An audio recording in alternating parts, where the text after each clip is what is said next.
There we go. Hi, good afternoon. Sorry I'm like 3 minutes late. I fell asleep for a bit. Decided to get my life together. You girls know the struggle. Anyway, so hey, yeah, thank you for tuning in the last couple of days. I really do appreciate all the support and lotion all over me. It's so dry that I've been piling it on, and it's just been like nothing. And then the water got shut off at Winstar because I guess an external pipe burst. So we have had no water since 10 o'clock this morning, and it's not due to go back on until 6:30. So we haven't, when we go to the bathroom toilet, we have to literally use, we've been using the ice bucket, putting bottled water in, then flushing the toilet. We haven't showered. We've been doing the whole, Viet style, wiping yourself down with wet wipes. So it's been fun. But yeah, thank you for joining me again, or joining me later, whatever that looks like. Hey y'all, did you enjoy the games yesterday? It was fun, huh? That was exciting. Now, any of that was keeping it close for Vegas, that should not have been a close game as it was. And I know a lot of my guy friends especially that were just spazzing out because they were so into the game, like true diehard Seahawks fans, right? Wouldn't you say Pete? Yeah, it was a great game. That's all you have to say about that? That's all you have to say? As long as they won, that's all that matters. And they're going to the Super Bowl and they'll beat the Patriots. Keep telling yourself that. Keep telling yourself that that they're that good, that's the reason why the game was that close. Hey, I'm just a hater. I am just a bitter Packer fan that thought we were going to do well. We were, top of our division, so I'm just bitter, okay? Full disclosure, bandwagon jumper.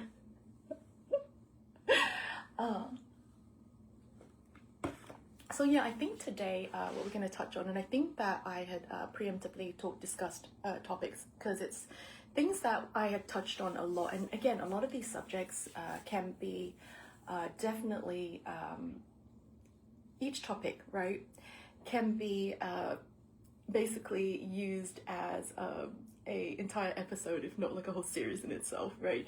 Things like sex, physical attractiveness, dating, and the debacles of that. I mean, we could go on, but today we're going to discuss specifically dating. And I think I touched on it kind of yesterday, a lot of the issues with that, especially being older like myself, and I think I touched on being, y'all know that I am newly single as of last year. And just dating over 40 at any age really. I mean, it's hard enough as it is already. And I think that as a professional but also a small business person, right, it's hard. I think that a lot of us do gravitate, and a lot of us, I've talked to a lot of friends that have had great success with it. They found their soulmate, they found their life partner through dating apps. And so I think a lot of people, especially our age, right, we gravitate towards things like dating apps because it's convenient, it fits with our lifestyle, it fits with our schedule, and it's supposedly, right, marketed where it's geared towards you not just dating or having something casual. It's really geared, if you will, towards finding that one, especially after you've been single or divorcee. You're really looking for that one, okay? At least that's how it is portrayed to be. Now, the people that, I think we touched on this last couple of days, is that in reality, the people that are on there usually have, a lot of times, hidden agendas.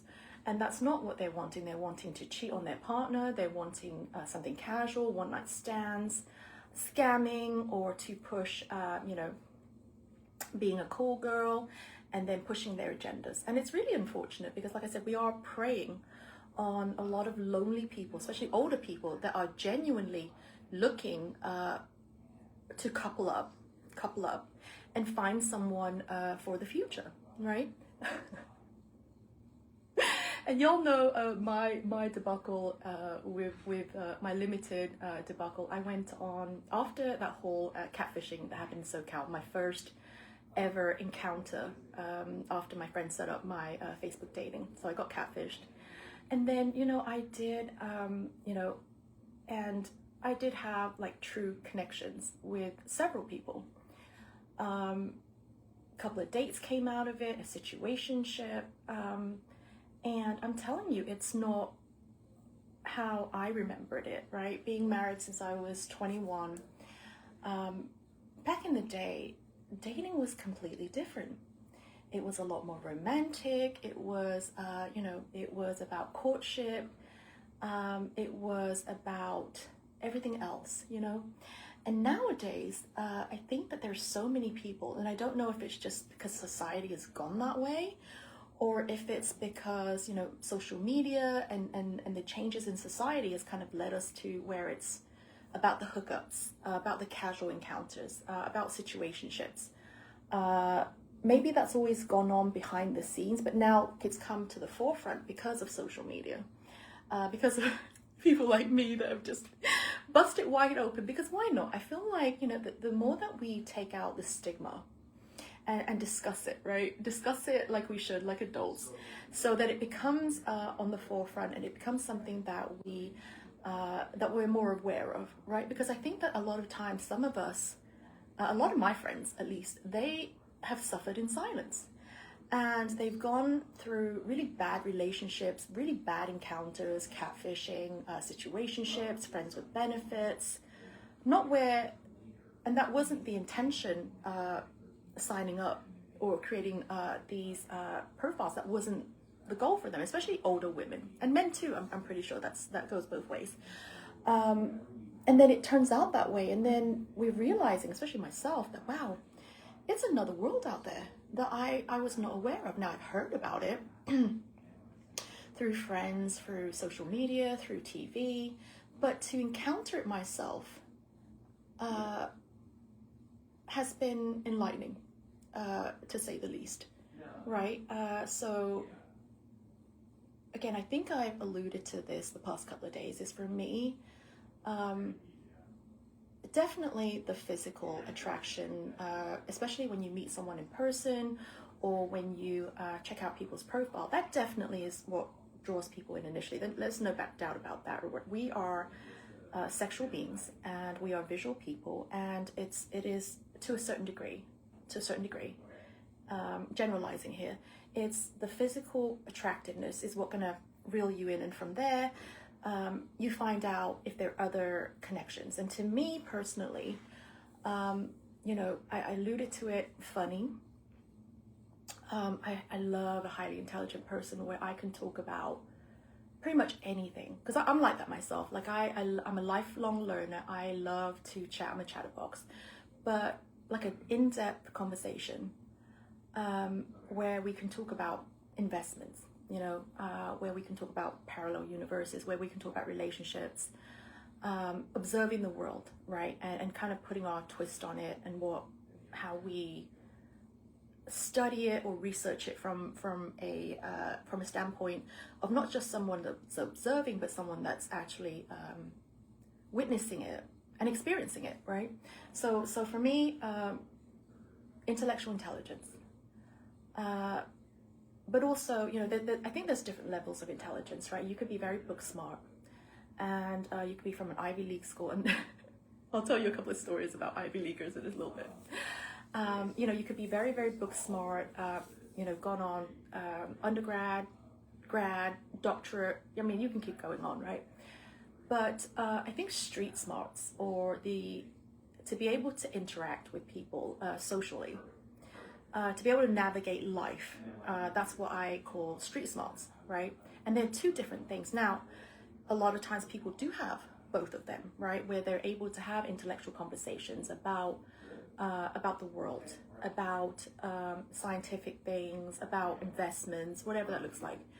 But it's a different animal when you're dealing with someone that is able to, like I said, navigate through the world socially, is smart when they're in certain situations, right? And it could be a number of things, whether you're going to a very high-end mixer cocktail gala event, or just, you know, hanging out with friends, or even just, you know, in any setting. If you, I love it where a person can I have friends that are like that too. I have friends from like all, you know, in terms of like introvert through to ultra extrovert like me.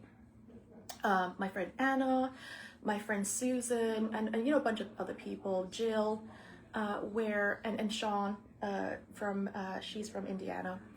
But where you can pretty much go into any situation and thrive. Where if I take you out, I don't have to worry about you being in the corner and you know, worrying about, are you okay? Are you able to navigate? Because I know that a lot of times when you go into, and I've been there, where you go into an environment and you may be a little bit socially awkward, you don't know how to carry on a conversation, you don't know how to initiate conversations, and you just dread being in that environment where you're meeting different people, you don't know how to compensate, you don't know how to present yourself, and open the door, right? You know, my jam, I love that. I love having friends, especially when I do a lot of events or just socially, where I can put them in, and Pete's like this too. This is what I love about Pete. That's why he's one of my besties, is that I can take him to any event. And I know I don't ever have to worry with him. I know that he's probably, you know, over at the bar or whatever, and just talking up a storm and making people laugh and interacting, and they're loving on him. And I never have to worry about going to check for him in the corner to see, oh, you know what? He's not having a good day and he doesn't feel comfortable in that environment. Now, again, I also have a lot of introverted friends where they're wonderful people. But if I want to go somewhere with them, I have to give them like 2 years advance notice. Because if I don't, they stress about it. They don't want to be in that element. They're homebodies. They love being at home. And again, everyone, you know, has different buckets, right? For different friends, for different situations. And those people I love too. There are, you know, where on one-on-one, they're goofy, they're wonderful, they're amazing, right? But they will not in any way be able to socialize with other groups of my friends, or be able to take them to an event or even just a social gathering or party, something like that. And then I have friends that are, you know, everywhere in between, where again, we can sit down in small groups and have like intellectual conversations talking about the world and, you know, things that we're talking about today, and just be able to laugh about it, you know, have a bite with a glass of wine.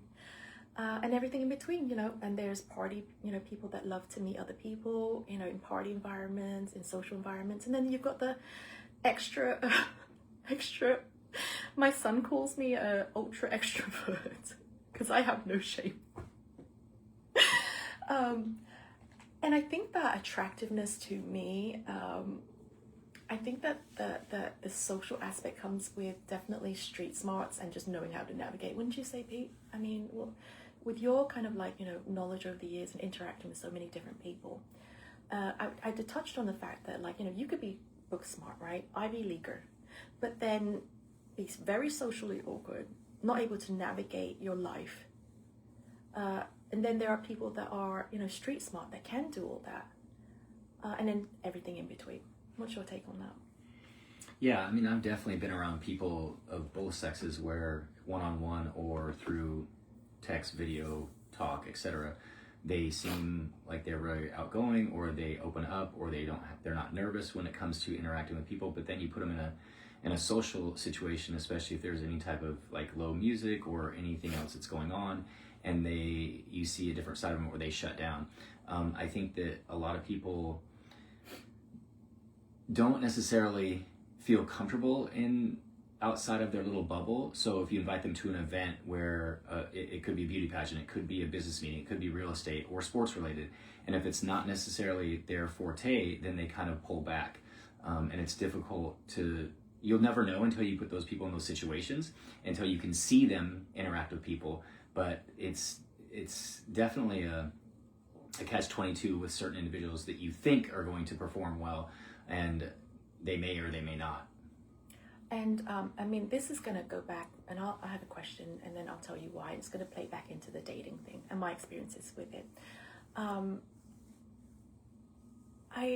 not sure. I haven't figured this one out yet. It's like, if you're an introvert, are you inherently more attracted to introverts yourself because it fits your lifestyle? Or I've seen it where opposites attract. Like, the one partner is super, super extroverted, and yet the partner is, you know, maybe down the other side of the spectrum, right? And it works because they complement each other and they're okay with each other. It works. You know, do you have personally, being an extrovert yourself, do you have a preference for what you find attractive in the opposite sex in terms of like introvert, extrovert, and street smart versus like intellectually smart? Because they're all different things, aren't they? Yeah, and I think there is something to be said about, opposites attract, and I've seen that on many occasions where one of the partners is extremely outgoing and the other is not, but when they're together, it works. I personally, because I do so many events and travel and interact with so many cultures because of the languages and the social media and the other things, is I personally prefer an individual who you can take and put them in any setting and they're going to perform, so to speak, well, or they can hold their own in that social setting. I am not a person who is shy or that it gets embarrassed easily or will pull back if I'm not comfortable. I will just try to navigate it and make it work to the best of my ability. And normally it does, because people will accept you more if you open up or you will accept what the current situation is. So I prefer someone who is a little bit more extroverted and can handle the ups and downs of different social situations. Absolutely. I think that for me as a partner, same. Now, to match my level of energy, and like my kids and my friends call me ultra extroverted. I don't know if that's a thing, right? I'm not saying that he's not out there, but I've yet to meet him. But anyway, that's neither here nor there. But I do prefer someone that is definitely more on and the same reason like with you, where I do a lot of functions. I do a lot of like political events, social events, outreach, as well as for business, right? And so my preference is someone that can interact with my friends, interact in any type of environment. To me, that's definitely more of a turn on, if you will, than somebody that's more comfortable as a homebody that would, lives in their little bubble, their little shell. So going back to dating last year, I met several people, and again, I think that there's something to be said about how they portray themselves on social media and then on dating apps or over the phone or via text, and then you meet them and they're a completely different person. Have you ever had that? Yeah, I think that a lot of times, like the Instagram effect, is they get built up or they push out what they either wish to be or what they want people to see, and then you meet them in person and it may not be the same. I don't understand why people do that, because sooner or later, and this is business as well, or politics or sports or anything else, is you're going to eventually meet those individuals and be around them, and they're going to figure out who or what type of personality you really have. Yeah. So it is difficult when you have an image of someone and you set certain things up and you do things, and then they just don't maybe, so to speak, live up to the expectation of what they put out there. Mm-hmm. I think that for me, like when I meet people in natural encounters, which is definitely my preference, I can already kind of see if I jive with them or not. I already see them like socially how they are, right? So I make up my mind like that. But with online dating, right, it's a completely different ballgame, because really, like you said, right, on social media, they portray themselves a completely different way. Girls that will use Uber filters on every single picture. They have a lot of followers, and then they portray themselves as sexy, as out there, as outgoing, because I think that you have to have like some level of outgoingness to be able to put yourself that way, at least sexually, thirst traps, provocative pictures online, things like that, right? You have to definitely do that.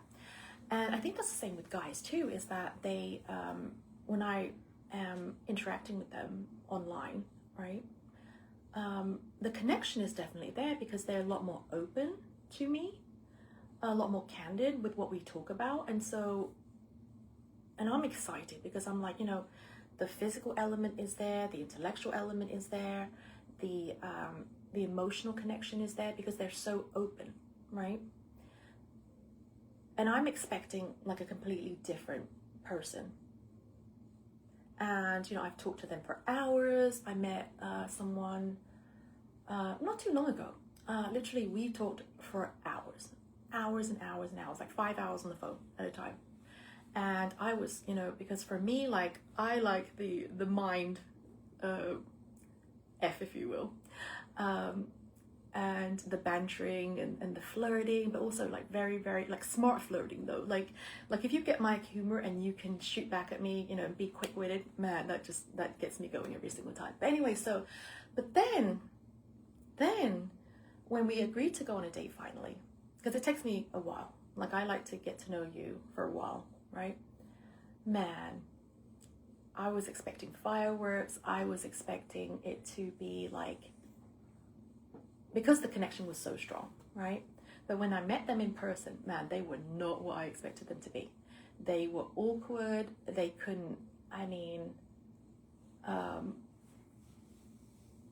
not that they couldn't string maybe they were just so nervous. Maybe it was a first date. I don't know what it was. But man, it was really, really disappointing. Have you had that where you had all of the connections, you talked for a while, and then you met them in person, you're like, oh man, why did I invest all that time?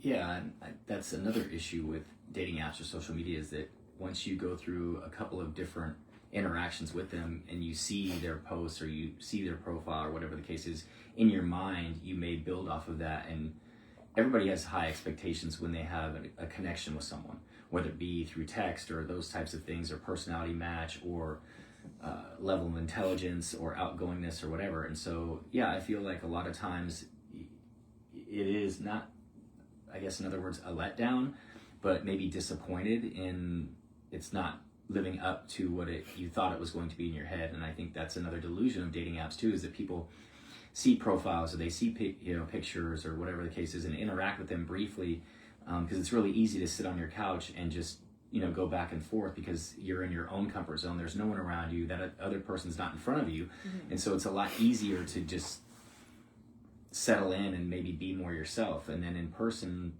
either people get nervous or they're just not what you thought they were. So when that does happen, right, I feel like it's a catfish in itself, if you will. Not a physical catfish, but a mental catfish. And I've never known what to do with that, because in my mind, I'm like, man, there was something there, And then, so do they get friend zoned? Do I keep going? Do they get blocked because, man, I'm mad at this point?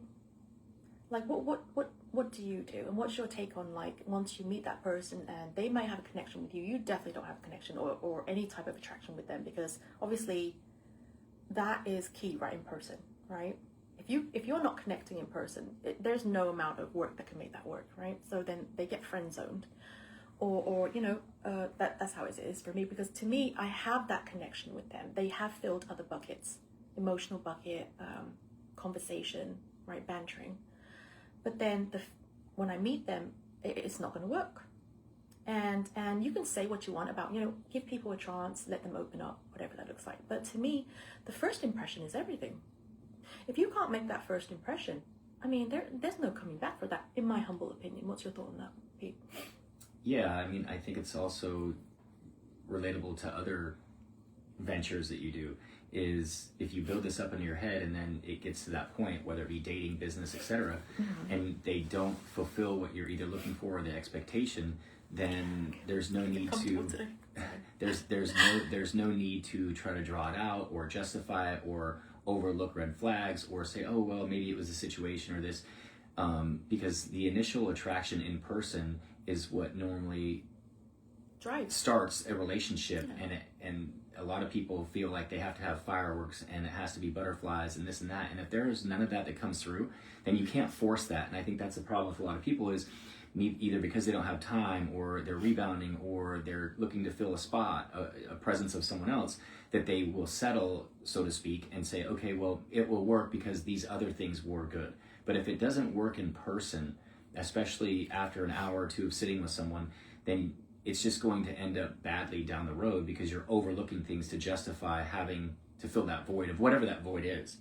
Now, let's talk about being friend zoned. Because I've had that a few times last year where, again, was not what I anticipated, but then I really like that person, right? just not for me as a partner, but I really like that person for everything else. And so it fills many buckets for me, and so I friend zone them. What are your thoughts about girls and guys, and especially meeting, especially initially on a dating app, or initially with the potential of something was gonna come out of it and then nothing does? What's your opinion on platonic relationships or friendships between a guy and a girl, or you know, in this any type of like you know, man to man, woman to woman, whatever floats your boat. I don't judge, but like, what's your take on platonic relationships, especially, you know, in our cases, heterosexuals, between a man and a woman? Do you think that's really a thing? Do you think that's possible, or can it be possible? Yeah, I feel like the first part of the question is with the dating apps itself. I think that there's a whole nother podcast that you could do about the interaction and the final stage of that meeting from a dating app. A lot of people will get personally offended or disrespected, or their ego is hurt, etc., if you say, hey, you're a great person, etc., but I don't want to date you. That's rejection is, yeah, I mean, I have rejection issues for sure, and I think a lot of people do, and they take it really bad. And I feel like a lot of people don't necessarily set it up the right way and say, hey, everything is great, like the communication is good, but we both know that it's in person is what counts, and you know, I'm okay being friends. I know that I've seen that, or I've done it personally, and it worked out to be great, and we ended up being friends in the end. Like true friends, though. Yeah. Not friends with benefits. No, just friends in terms of like true friends. Right, and then I ended up introducing one of those individuals to one of my friends, and it worked out. And then sometimes it hasn't worked out, but it's just a fine line, and a lot of people either their egos get, you know, burst, or they feel disrespected, or so it's tough to deal with rejection or getting friend zoned. But I feel like if people are realistic about it and confident in who they are and understand that everything happens for a reason, or you meet certain people for a reason, then it can work. And I know plenty of people who are that have platonic relationships, especially in the realm where I am for real estate and sports, etc., where I have a ton of friends who maybe either got put together by other friends and they're like, hey, look, we can be good friends, and then they join the friend group, or it works out. But it's definitely a delicate topic for a lot of people. Well, and then and again, full disclosure, I have a lot of guy friends, right? You know, friends that I've known for 30 years, completely platonic, right? Or maybe at some point there was an attraction and then friend zoned, and they've been okay with it, right? My issue that I've been having lately is that, again, maybe rejection issues, or I'm like, let's friend zone, okay? Let's just be friends, because I don't feel that way, right? Because I'm very candid. I don't like to string people along. At least that's what I think, right? Now, stringing along can be interpreted different ways, right? Just because you're friendly, maybe they think that they do have a chance, right? And so the problem that I have is when I friend zone people, and a lot of my girlfriends too, is that they think that there's hope, so they play along. And then after that, I quickly find out that no, they have no intentions of being friends. And it hurts me because I feel betrayed. Because I do value friendship highly, even more so than relationships half the time. Because, you know, my motto, and y'all, my friends, y'all know, that, you know, apparently men come and go, and so do husbands, but friendship is for life. And I value friendship above and beyond everything else. And I get hella feeling betrayed when they thought that I was perhaps, and maybe intentionally, unintentionally, I do, you know, lead them on, because I do remain very friendly, and I want to spend time with them, and I want to, you know, nurture that relationship. But my intentions are pure, and I just want friendship. But sometimes it can go sideways a lot. Have you ever had that with girls? Where you didn't like them, but then you, two questions here. One, you friend zoned them, but they thought they had a chance, and then they were butthurt. Or two, you went along with a situation where you knew you didn't like that girl off the bat, but you went into a relationship with her anyway, forever, hoping that it would change, rebounding, whatever that looks like. I mean, two-part question. I'll let you go whichever way you want to go with that. So I think that, I mean, I've been in both of those situations where I've started a friendship or relationship online and met and did all that, and then after a couple of times was like, hey, this is not what we want, but we can be friends because they're adding to your life, or you can start a friendship. And then unfortunately, I've also been in a situation where I thought I could not necessarily change the person, but I thought that the situation would change, and maybe I was just being too judgmental too quickly, and that they had a lot of qualities that I liked, or that maybe I thought that I could see later on, but they never came to fruition. And so I've been in both of those situations, and I do know that maybe men do that more than women, where they will hold out and be friends until that either that person ends with whoever they're currently seeing, or they change their mind, or the man can convince that woman to is that truly a thing where a man will stick around as a friend hoping that that it eventually leads to something. Yeah, I mean, I think it's on both sides. I've personally seen it on the opposite side, where they will someone that you've met, a woman, and she's okay with that, and then eventually she's like, hey, a couple months later, whatever, it's like, we're friends, but I want more. And then it gets into the argument or into the discussion of, hey, we were clear about what our intentions were, and if you are going to hold that out, or if that's something small in the back of your mind that is going to happen, then we can't continue to be friends because you're not respecting the boundaries of what the friendship was. Yeah. And I know, speaking on guys' behalves, that they, or on some, speaking for a friend. I'm talking about some friends that guys will stay around as friends or be there for them, and then if the opportunity arises for it to go somewhere else, then yes. And it does depend on the initial relationship. If you meet on a dating app and you friend someone, and then they say yes, we can be friends eventually, and go through it, and then they stay around and an opportunity arises and they send a text, or they say, hey, well, now you're broken up, now you're single, do you want to go out? And then you're like, well, we've already explained what the boundaries are, and they're not being respected. But I think that shows what type of person that was the entire time. So you'd rather find out sooner than later. So, and I can't speak for everybody, although I like to. But my experience and my girlfriend's experience have been where if there was some level of initial attraction, whether it be online and then or in person, but then when you interact with that person, you quickly find out, oh no, this is not what I signed up for, right? And then you agree to be friends, right? For me at least, and for most of my girlfriends, I would say, once you're friend zoned, there's no going back. There isn't. So for a guy to think that they stand a chance is really that person is setting themselves up for failure, because I'm not the type of person that's going to be like, oh yeah, we'll see what happens in the future. I will tell you, we are friends and that is it. And or sometimes at first, especially, they will get inappropriate. They will try to walk that fine line or even cross that boundary where I've said friendship, and to me, again, it's betrayal, right?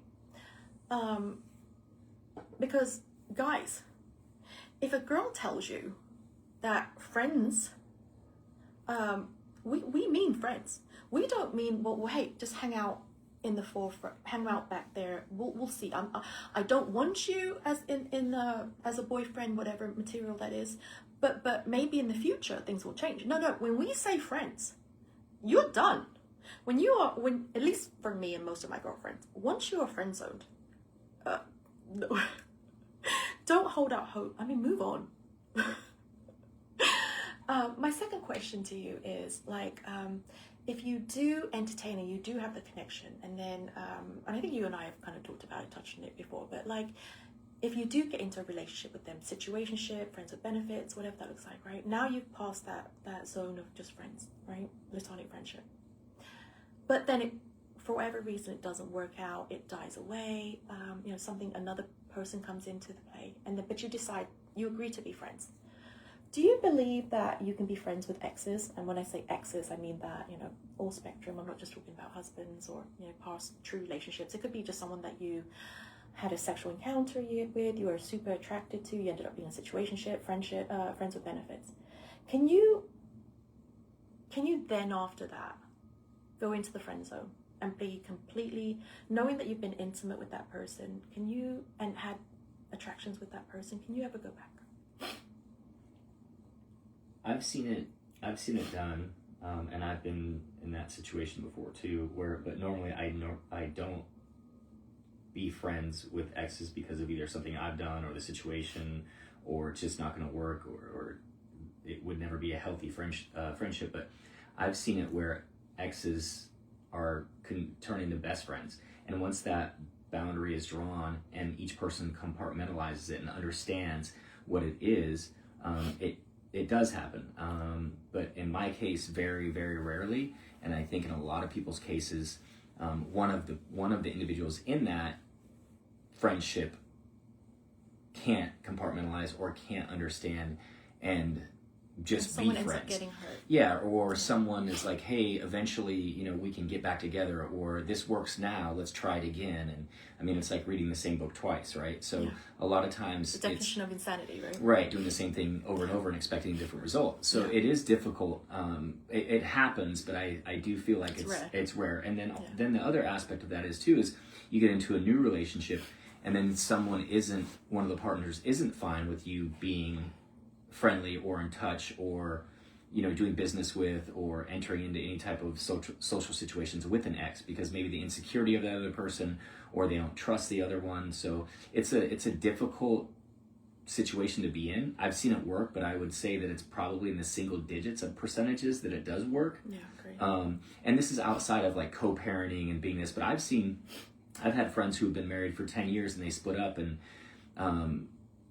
because they have kids now, like they're way stronger as friends or just being around each other than they have ever been, because they're both mature adults and they understand what is the best for either kids or for their friendship, etc. So kids don't necessarily have to be involved, but I think it's difficult for a lot of people to try to, again, compartmentalize and have boundaries and make sure that those thoughts of, if they do creep in or if it does arise, that they respect the boundaries. And that's what a real friendship is, right? Is respecting the boundaries that each of you set with each other. And that's with business, sports, or anything. Yeah. I think you and I, and even Anna Bear, we touched on that before, where yes, you can have a platonic, or at least from one person's perspective, a platonic friendship, right, with the opposite sex.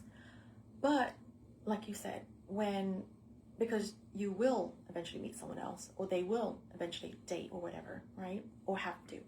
Now, when that person is in the picture, and there is some sort of level of, like, it could be minutiae attraction towards that ex, or friends, whatever, it does complicate things, right? Because feelings get hurt. Another thing, like, I always love to be friends with ex, because I think that once you spend a period of time with someone, even if it's just a week, even if it's like a whole lifetime, you chose that person to occupy not only your time, being intimate with them, but also the space. You chose that, right? And so but once usually I would say most of the time, it's very, very rare that relationships, or whatever that encounter was, right, it never just resolves where you just kind of get to the point where you're able to be friends, because cheating or the relationship just went really bad for whatever reason, there's always hard feelings. So it's for that reason, I think that a lot of times, realizing that now and speaking to my friends, it is really hard to be friends with an ex. Because of usually how the way it goes. Because the reason why you break up is because it went really, really south, right? Wouldn't you say, based on your past relationships, like none of them really, at least for me, like my first husband, bad breakup. Second husband, again, still to this day does not talk to me, still angry at me. And then my third, going through a lot of crap with that. And now children are involved, so we're trying to navigate that. But man, it's really hard. I think that usually in committed long-term relationships, when it goes bad, it's because something bad went down. You leave them for someone, or you don't love them anymore. There's rejection issues. There's cheating involved, emotional cheating, physical cheating. It's rare that you can walk away from a relationship and say, hey, let's be friends, because something usually went down bad. Wouldn't you say, Pete? Yeah, and it depends on the length of the relationship, if there are children involved, the gravity of what has happened, actions from either party. So that's why, again, I think that it's single digits of a percentage of people that can be in those relationships and then later become friends. Yeah, it's definitely an ideal thing, but it's definitely not the norm or something to be expected, right? So last year, through the dating app, I met someone, became a situationship. Again, I was very, very attracted to him, like the chemistry, and it wasn't like we were talking. What's funny was I was actually talking to someone else for like months. Anyway, ended up meeting up with him, and like for me, it was fireworks. For me, it was the banter, it was the sexual chemistry, it was the and it went really fast. But really bad. It went toxic, really, really bad, really fast. And again, like I alluded to towards the end, he broke my heart. But for me, it was not being able to let go of that initial attraction and what got us. Because I do think that there's a reason why it can get so toxic. Not just because of that person. There's different elements. When you're with someone who's too young, they don't know what they want, they're insecure. That's a different toxicity. But I think that when two people are that attracted to each other, it lends itself to caring too much and scared of losing the other person. That's how it was for me. And then everything jived, right? The bantering, the conversation, like, you know, I felt like we genuinely enjoyed each other as people, you know, after the intimacy, after the sex, which was amazing. We genuinely liked being around each other. Like, we would make each other laugh. We would talk about, you know, shoot the breeze. And we genuinely like to spend time with each other above and beyond, you know, or just the physical. And I think that knowing that I should have walked away, and all of my friends at that told me that, man, this is not right for you. You're getting hurt. He's never going to settle down. He's just not like that. I kept going back because for those reasons, but also, you know, I'm a very sexual person, and that's a big, big, big bucket of mine. I'm not going to lie. And, but I'm not willing to do what a lot of people do, which is like, you know, casual encounters, one night stands, friends with benefits. I don't do that so for me, I kept going back, and it kept on accepting to be hurt, because for me, it was like, better the devil you knew than the devil you don't. And also sexually, I was not going to go out there and explore what else is out there. Have you ever had that? Like, you know, just everything jived, but it just wasn't going to work for whatever reason. But yet you kept going back. Yeah, I think it goes back to earlier what we said is, I think if you talk to anybody, there's always one person that they can say, hey, I would go back to in a heartbeat, or that I thought that I loved, or I thought that was going to be, you know, the person I'd be with, you know, for the rest of my life. But yeah, I think a lot of people get into situations where they either glamorize, or they overthink, or other, you know, outside mitigating circumstances don't allow them to see the entirety of the situation or the relationship that they had. You know, for me, what I always used to do is I would just, if I was in a situation with someone and I thought that it was going to work and be great and things happened, then I would just send a text to myself and have Siri read it. And just I would sit in my car and I would text a text out to myself. Okay. And then I would have Siri read the text out and think of it as a friend of mine sending me that text, and completely detaching myself from that and saying, okay, now I'm a friend listening to a friend's text or a phone call, and I'm going to give advice. Well, then I would apply that to myself and be, okay, yeah, because I think when you remove yourself from it, and it's hard to do that, then it's easier to really see if it was going to work or not, or if you're being delusional, or if one person liked the other person more, or vice versa, or if it really was that good, but at the end of the day, the other things were that good, but at the end of the day, you're just not meant to be together. Or there's so many other factors involved that it just would never work, but you continue to try to push because of either, you know, sexual chemistry, the banter, the companionship, or the accompaniment of going out and just having a great time. Because I know all of us have friends that if an event is going to happen, you know you're going to text this one person because they're going to be the life of the party, or they're going to be the person who that is attractive socially to everybody, or you know it's going to be fun. So it's again, a lot of these topics are super difficult, and I think people they overthink, or they over glamorize, or they are slightly delusional in relationships or things that may or may not work, because so many things have hit on a level that maybe they haven't ever had, or they've had but not to that extent, or that's the ideology of a relationship, is it should be like all of these things. Let me ask you, and I think we have to start wrapping up. And I'm so sorry, guys. We were trying to cover so many subjects, but to me, this is really interesting. And but again, just a teaser into more episodes. But like, this subject is really interesting to me, just because I've experienced it as of late. My friends have, on the and just seeing it from the male perspective now. Is really interesting, because I'll talk to a lot of my guy friends, but everyone has a different perspective. But just in general, like, let me ask you, Pete, how much, if everything else is there, when you say the banter, the conversation, the emotional connection, how much does sexual chemistry matter? Like, can you overcome that? Like, if it wasn't, because, I think that there are times, I don't think so for me, but like, you either have it off the bat or you don't. But when you do have that, it tends to be, if you have the mind connection and everything else, sex gets better with time. That's just the natural progression of things. I truly believe that.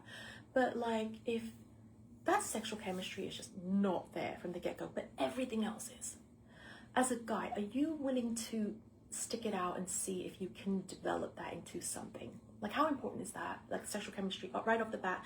And have you been in situations where you just do not, this girl just does not do it for you, but you've stuck at it because you've thought that maybe you could get there? Because that's not really a her problem, that's a you problem, isn't it? Yeah, but I think it also depends on the entirety of it. Again, where it's a fact that men break up 20% of the time as opposed to 80% for women. I know, that's a staggering statistic. And men, and that may change slightly, percentage wise, but overall it is around that. And I think that after studies, through psychology and et cetera, where men are more prone to just have the accompaniment or the stability of having that other person there, and will put up with way more, or will settle for things being like, okay, it's going to get better, or this is going to happen. Just like when I was growing up, they would always say, hey, don't get into relationships in certain situations because the woman always wants to change you or change who you are, and you can't or change do anybody. this. Yeah. And you can't necessarily, you can cover it for a while, but then the true personality of of the other will come out, whether it's a guy or a girl. And so, yeah, I think men, and maybe I'm just speaking on my friends or my circle, etc., will overlook things, or just to have the companionship of someone who's there, or to be able to answer a call, or to cook, or to do this, or whatever the case is. I'm also specifically about sex, though. Like, how important is it to a man? Because, y'all are a lot more into that. I say that with a caveat, but in general, right? It's there. I think that for men, it's definitely up there. Like, I don't see men being with women that they're not physically attracted or sexually attracted to.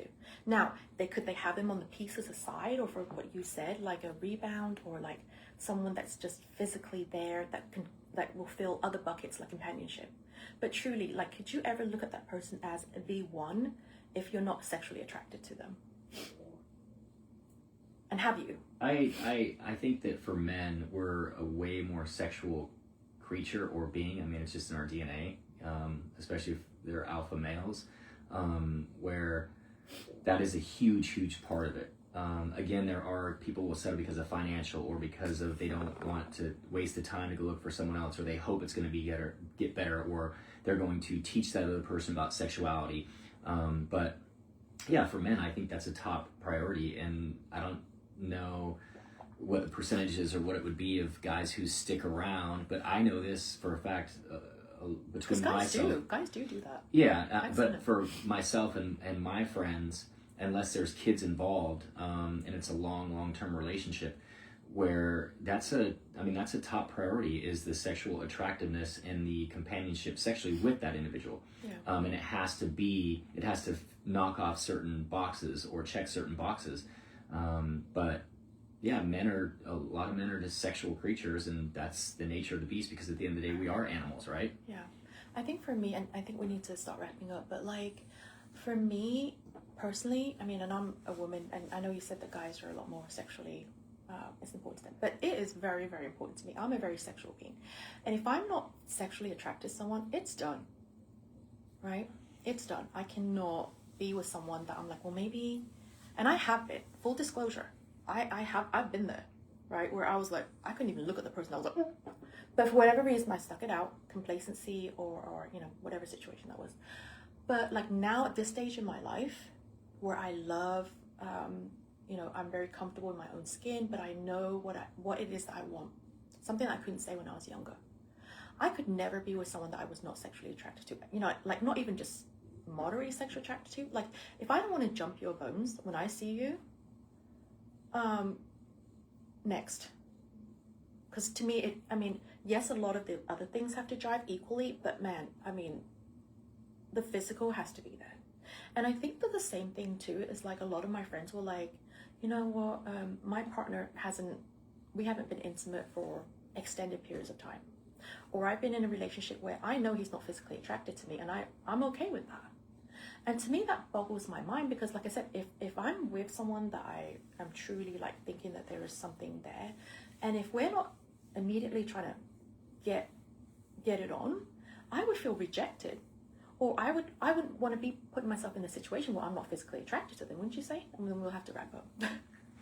Yeah, I'll let you end with that. Yeah, we'll leave that for the next one, because that is a whole topic, and I'm sure there's a lot of people who are in those situations where they may sleep in the same bed and share a life and finances and everything else, but the physical contact is just not there, or one of them has lost it. Or I know I've met a ton of women on dating apps where that has been their situation, or that has been their complaint, and I personally couldn't do that. I couldn't stick it out for time hoping it's going to change, or share my time, because time and space are money and seconds off of your life. And I have been through enough things to where I'm trying to live my life to the fullest, and if I have to hurt someone's feelings, or my feelings have to get hurt, then that's so be it. And if you're emotionally mature enough to understand that and get past the ego part, then that's a better way moving forward, because you understand, and it will help you in future relationships too. Yeah. So I'm gonna like wrap up with one last thing. I didn't get to like touch on so many subjects like veneers, getting work online, you know, getting work abroad, and so many. But you know what? This is good, because I know that now that I'm learning the process, I know that there's only so many topics that I can cover. You know, there's days where I can cover a lot of it, and there's days that we want to go in more depth, especially something as interesting, at least for me, about this. But like, yeah, let's delve into the next one. Let's delve into the body sculpture, or the changing of the physical, or you know, the dangers physical of it, attraction, things like that. Yeah, we definitely need to. And again, I made a whole list of things that I wanted to touch, and we barely even touched that. We're still on sex, and but anyway, so like for me, I feel like with a man, right? With a woman, it's the emotional connection, but I think for a man, that's their love language, is having sex and intimacy with their partner. And so if your man's not doing that, like, it makes me question, has the love gone away? You know, not just the physical, but like, has that gone away? And then I tell my girlfriends, I'm like, well, I think it's, you know, sometimes I tell them it depends on that person, but I'm like, so is he, like, he doesn't want to, when he's around you on a daily basis, he's not trying to get you in bed. And they're like, no, yeah, months, even years. And I'm like, whoa. So now I'm thinking to myself, are they getting it somewhere else? Or are there some men that are just become asexual, complacent, and don't try to, you know, bang who they're with? It boggles my mind. But like, but you know, I've been there. I'm not gonna lie. I've been there where, you know, I'm just like, but I've stuck it out, and I've, you know, where I'm not sexually, let alone physically attracted to someone. Yeah, well, that's another subject for another day. But yeah, so, you know, again, we can talk about sex forever in relationships, but thank you all for hanging out with me. And I feel like every single time we chat, I ramble longer and longer. So give me some feedback. Today we almost went on for an hour. give me some feedback. Let me know what you guys think. So I think I alluded to this, and today I'm going to leave this live podcast on my regular Facebook. But as you know, I did set up a Facebook. It's called a Facebook group, which is called Game of Life, where we're going to touch on everything. Like nothing is, and I think even today we went way more candid than I usually am. And I explained to you that I have to do this one to build community so we can have more candid conversations back and forth, but also my elderly mother is on Facebook, and so she's very conservative. She lives in London, so she does not appreciate any of this. And so for that reason, I'm going to start navigating you over, ask your friends to join. I think that I'm so excited that the level of excitement about this new Facebook group page, I think it's going to grow into an amazing thing. And I think that so many subjects are going to get touched, and I'm going to learn, and I'm going to definitely learn from y'all. Let's keep the conversation flowing. Let's grow that support for one another. Let's be girls, let's be girls. Let's throw it out on the table. Let's just put it out there. And being a private group, which I'll eventually make it group, so we can really dive into things and not have to worry about stalkers or maybe people coming across things that maybe you don't want to discuss, more intimate things. But I will let you guys get back to your day. Thank you for joining with me, and if it's later, I love that. Teresa, thank you for watching the whole thing. And thank you. If you're going to stalk anybody, please stalk this right here. Go Seahawks. Go Seahawks. This is what, if you're going to stalk anybody, stalk these guys. You know what? Once you're a Niners fan, like not too long ago, just a day ago, and now you're a diehard Seahawks fan. Are you kidding me? I've never been a Niners fan. Thank you for joining. Have a great evening. Hi Frank, how are you? I'm man, I was just talking about you earlier to one of our friends, our mutual friends, and she texted me, she's like, there's all these events, are you going? Did Frank let you know? I'm like, you know what was one thing about Frank Messina is that he will invite me last minute to stuff, or he'll ask me like, one of the extreme, he'll either invite me 2 months ahead of time, in which I'm not going to remember, or he'll invite me last minute and expect me to go, and usually I do because I have fun. I love Frank. Like, we've become besties. He invites me to all these fun events like Formula One. I mean, they're so fun. But I told our mutual friend, I'm like, Frank does that to me. Half the time I have to literally like have outfits to go, whether it be a cocktail dress or a casual event. Like that day, it's like, Katie, are you going? Teresa, thank you for joining. We need to, when I get back into town, we definitely need to hang out. We've got to talk about you being a judge, and we've got to, just hang out. We both love to eat. We both love to hang out. And so we love that. And I love Teresa. Like I said, she's like the Martha Stewart, the Asian Martha Stewart. She's just, the way that she conducts herself. She's so passionate about everything. She raised 3 beautiful kids. I mean, she's such an inspiration. She's a socialite. She does outreach. Such a prominent member of the community, Teresa. And then who else do I have? I mean, thank you y'all for joining, and like I said, go and join if you haven't already. Go and join that Facebook page so we can really get down and dirty, and we will go from there. Have a great we're heading back soon. We haven't decided yet, probably tomorrow at this point, because the roads are still pretty bad, and we're enjoying. My kids are home, my kids are safe. All the time when I'm home, they don't want anything to do with me. They're busy hanging out with their friends. They've had sleepovers. They've been playing in the snow. They're hanging out with their hip nanny at home. I'm not cool enough for them, and I'll be like, hey, you know what? Hey, I can be slay. I'm not mid at all. And they roll their eyes at me. If you've ever met my kids, or if you've seen them on Facebook, they're like 11 and 9 going on 50. They make fun of me. We have banter back and forth. They have dark humor with me. So anyway, so thank you guys. Oh my God, y'all join. Well, go back and watch it. And what I'll do is maybe I'll cut it shorter. I'll have the full version, but then I'll cut it shorter. So I know that like an hour is a really, really long time for a podcast. But I think that today's subject was hella fun, at least for me. Therapy, if you will. God knows I've gone through the traumas of dating. But hey, get back to what you're doing. It's beautiful outside. Hopefully tomorrow we'll be back into the whole swing of things. Of course, DFW and the whole a lot of places have to shut down for the weekend. I mean, it is what it is, but I love y'all. We'll talk soon.